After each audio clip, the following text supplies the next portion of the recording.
Up now, we're talking about raising capital in 2018, the fully compliant ICO. I'd like to invite onto the stage Gordon Einstein, who's been with us at many d0e conferences now. He's talking about the very important subject of regulation in the crypto environment.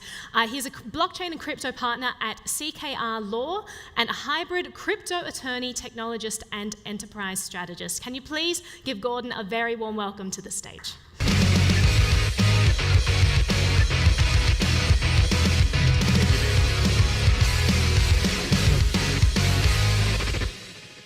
Good morning, everyone. I'm very happy to be here in lovely Tokyo, Japan.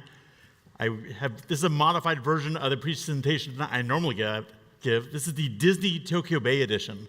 So I want you to know that every single image here that references Disneyland is used without their permission. And I'm not going to be distributing this version of the deck, but if you want the Disney free version, feel free to add me on LinkedIn and I'll send you a copy of the deck and you can see everything that we're talking about here. I also need to clarify that I am not with the SEC, even though I had that logo up there. Notice it says I am not the SEC, because I used to have that logo without that disclaimer. Some people said, "Are you with the SEC?" And I was like, "Yeah, I don't think so." So this is really about raising U.S. capital in 2018, just because there's a lot of what's referred to as FUD, fear, uncertainty, and doubt out there. Many ICOs, many blockchain ventures are avoiding the U.S., which I feel is a big mistake, because the startups that avoid selling their tokens into the United States or who avoid getting U.S. customers are really leaving behind a huge source of capital and a huge potential customer base. And they're sort of surrendering possibly their first mover advantage by not raising capital from this market, from not getting these customers. And I'm here to eliminate the FUD, the fear, uncertainty, and doubt, so you don't have FOMO. FOMO is fear of missing out. So just so I can gauge my audience, who has heard of FUD before?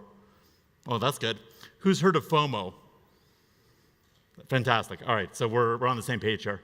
And by the way, just for the whole general d0e is great theme, I was in Gibraltar for d0e.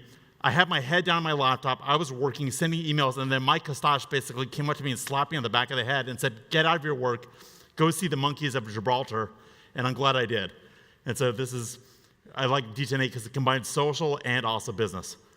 So there you go. Okay, so again, every image is used without permission, and I will be erasing this shortly. It was a terrible oversight on my part. I have to say this because I'm a US attorney, I'm a lawyer, I'm probably not your lawyer yet. Nice to meet you anyways. I have to say that. Okay, now the way this presentation is structured is there's 3 points and then 5 rules. And this is based on feedback that I've received over several months of traveling around the world, talking about ICOs, talking about capital raising. Who here in the room thinks that ICOs are banned in the United States? Good. Who's not going to raise their hand no matter what I say? Okay, just checking. There's a lot of misinformation out there, so I want to clear up 3 major areas. Okay, number 1, I want to make something clear. The Securities Exchange Commission in the United States does not have unlimited authority to make whatever law it wants, to ban ICOs, to talk about a token being a security or not a security, any of that. The SEC has what's called delegated authority. What does that mean? Well, there's 2, and wherever you are in the world, you should have this just memorized, because this is so valuable in terms of raising capital in the US and elsewhere. There's 2 core laws that form the entire basis of issuing securities in the United States. There's the Securities Act of 1933, and there's the Securities Exchange Act of 1934. These 2 laws rule, okay, and the whole world is dealing with them. And every law that came after this basically amended, I'm doing the short version, but basically amended these 2 laws. Okay, both these laws have a very convenient section called definitions. Okay, and right in section 2A1 of the first act, the Securities Act, is the definition of a security. Okay? The SEC has what's called subject matter jurisdiction over securities or securities fraud, things falsely sold as securities. It does not have jurisdiction over things that do not fall within the definition of a security. So pencils, to use my favorite example, okay, are not, unless you add more facts, they're not securities. The SEC has nothing to say about pencils. It can't ban pencils. It can't regulate pencils. It can't do surveillance on pencils. So and I travel all around the world, and I'm reading news updates in German and Russian, and they go, SEC says all tokens are securities. Wrong. Securities is a defined term. It's defined in the 33 Act and the 34 Act matches. A security is this laundry list of things, stocks, bonds, whatever, and the term we all care about, investment contracts. Okay? In the long list of things that are security, one of the things is an investment contract. That's listed in both the 33 and the 34 Act. It's not defined, however. What the heck is an investment contract? Okay, the reason that term is in there is because when the Congress passed this law, they wanted to take all the prior US state law that defined what a security was and sort of back it into the new federal definition. So there's a whole bunch of US state law about we have a gray zone situation where you're not sure if it's a security, whether it is or not. If it qualifies as an investment contract, then it's a security. Is everyone with me so far? Okay. This initial law was passed in 1933. It wasn't until 1946 that there was a US Supreme Court case that interpreted and came up with the meaning of what an investment contract is. That's the famous SEC versus Howey case. Okay, and this involved a sale of orange groves and some economic interests. That's the SEC trying to make everything a security through their magic powers. That's a joke. Okay, and so what the SEC basically got into a lawsuit with Howey and said the orange groves you're selling plus the economic interests are a security. Went all the way up to the Supreme Court came up with a 4-part test about whether or not something is an investment contract. Is there an investment of money in a common enterprise, which is a very fought-over term, with an expectation of profit? In other words, you're not just doing it as a gift. Primarily or solely through the managerial or entrepreneurial efforts of others. There's this 4-pronged test that whenever someone's issuing a token that they think or pray or hope isn't a security, they're hoping is failing the Howey test. Failing it, not passing it, failing it. Because if any one of those 4 prongs is not true, then the thing you're selling is not an investment contract, therefore isn't a security, therefore is not under the jurisdiction of the SEC unless you're committing fraud, unless you're lying. Okay? So the Howey test is there an investment of money, okay, in a common enterprise with an expectation of profit, primarily through or solely through the managerial or entrepreneurial efforts of others? All right, so I go around the world and I have everyone saying, oh, the SEC banned tokens or every ICO involves the sale of securities. Wrong. This is the law. Okay, number 2 is the chairman of the SEC, Jay Clayton, was making some public statements that scared people, that made people concerned that every token sale involves securities or every ICO was the sale of securities. The SEC has backed off this position publicly. Okay? The reason I believe that they've done this is that there's many legitimate blockchain and crypto startups that when they were trying to decide between setting up the US or elsewhere, were fleeing the United States because they were afraid.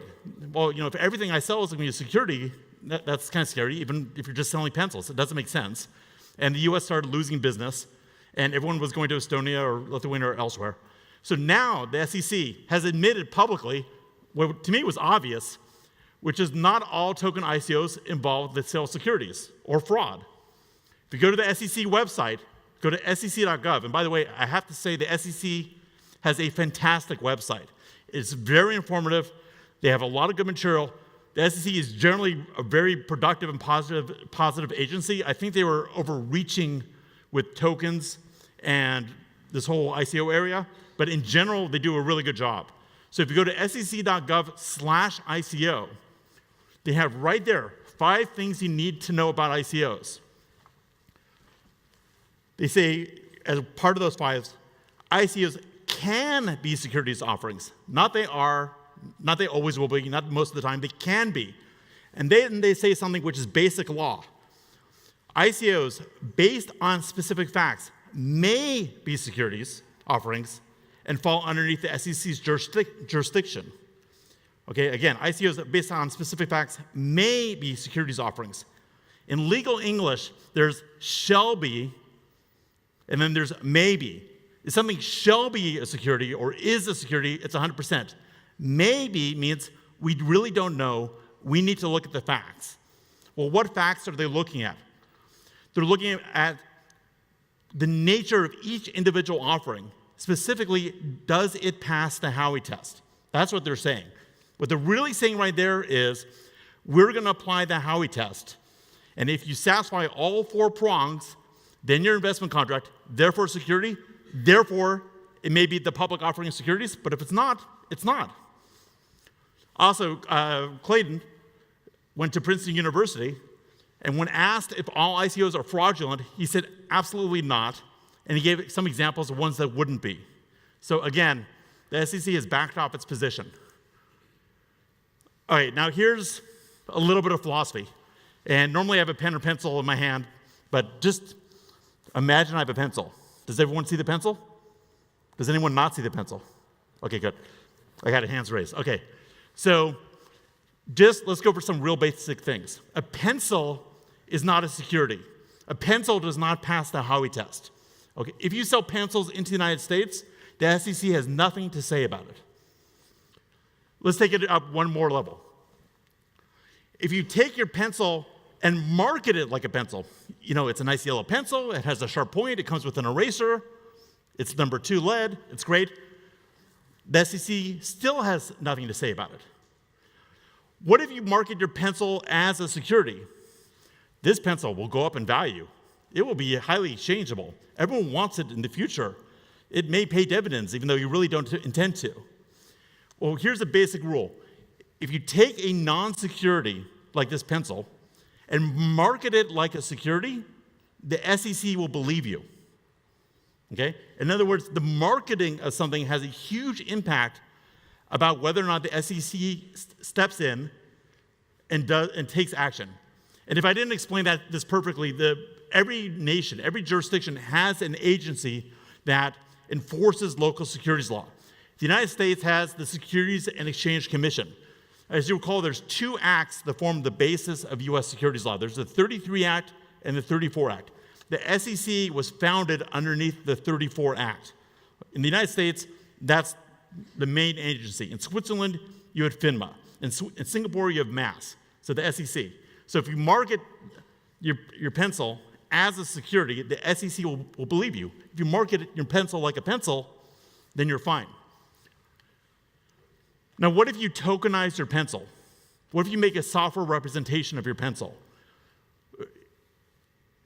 Before the SEC backed off its position, there was sort of the vibe that if you have this tokenized pencil, in other words, a software representation of a pencil or something else, and you sell it, magically it would turn into a security. That is not the case.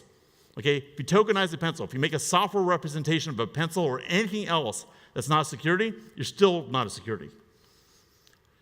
What if you make that tokenized pencil exchangeable? What if you say it's going to be listed on Binance or wherever?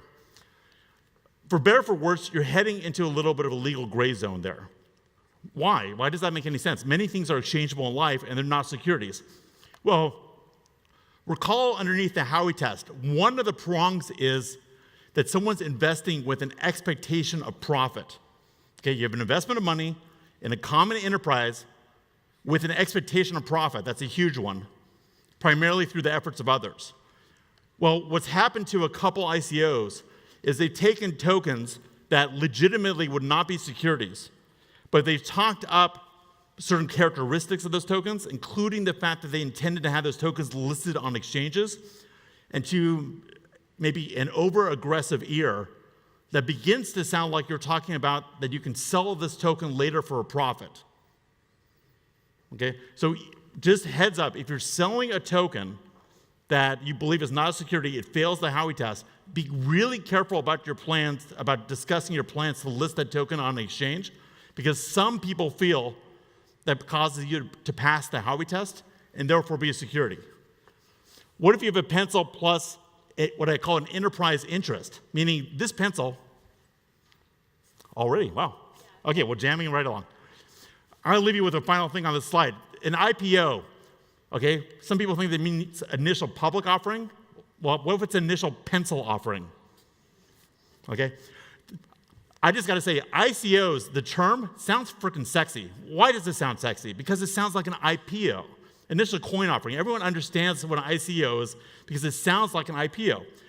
The problem is using that term is that because it sounds like an IPO, it sounds like you're selling securities a little bit. So everyone's kind of sort of gone over to token generation event or some other term that doesn't sound nearly as good.